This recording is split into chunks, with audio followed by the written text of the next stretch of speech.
ধরুন একদিন যদি পট করে মরে যায়, না মরবই এমনটা বলছি না, বলছি ধরার কথা। মাথার চারপাশে কত কিছুই তো উড়ে বেড়ায়, কটাকেই বা ধরতে পারি? বেশিরভাগই চুক্কি মেরে বেরিয়ে যায় থাবা ফসকে। তাই বলছি, ধরুন একদিন যদি মরে যাই পট করে, কতটা শোক নেমে আসতে পারে পরিবারে। ঠিক শোক কি, নাকি আঘাত? অবলম্বনহীন হবার আঘাত, অর্থনৈতিক অসচ্ছলতার আঘাত। অফিসের সহকর্মীরা ভাববেন আজ এমনি আসেননি বোধহয়, হয়তো শরীরটা একটু খারাপ হয়েছে, বা হয়তো বাড়ির কোনো জরুরি কাজ আছে, ব্যাংকে যেতে হয়েছে, বা ছেলের স্কুল যেতে হয়েছে কোনো কারণে। ওরকম তো হাজারো ঝামেলা থাকেই সব বাড়িতে।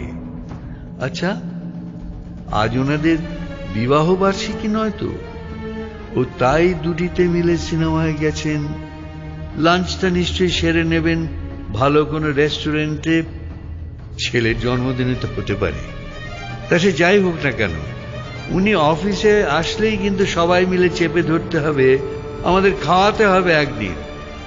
বাজারের সবজি মাসিরা আঁচল দিয়ে কপালের ঘাম মুছে ভাববেন, বাবুকে দেখি না যেন অনেকদিন, নাকি আমাদেরই চোখের ভুল, এসেছেন ঠিকই, আমরাই দেখতে পাইনি। যা, তাও কি হয় নাই? বাজারে এসেছেন যখন, তখন সবজি নিশ্চয়ই কিনেছেন। সবজি ছাড়া সংসার চলে নাকি কারো? তাহলে আমাদের ছাড়া আর কার কাছ থেকেই বা সবজি কিনবেন?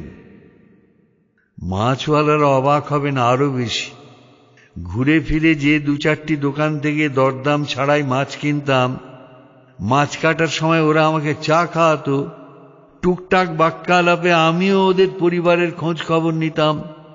মাছের আঁশটে গন্ধ ছাড়িয়ে কেমন যেন একটা বন্ধু বন্ধু গন্ধ লাগতো তখন। বেশ কদিন হলো ওরাও আমাকে দেখছে না।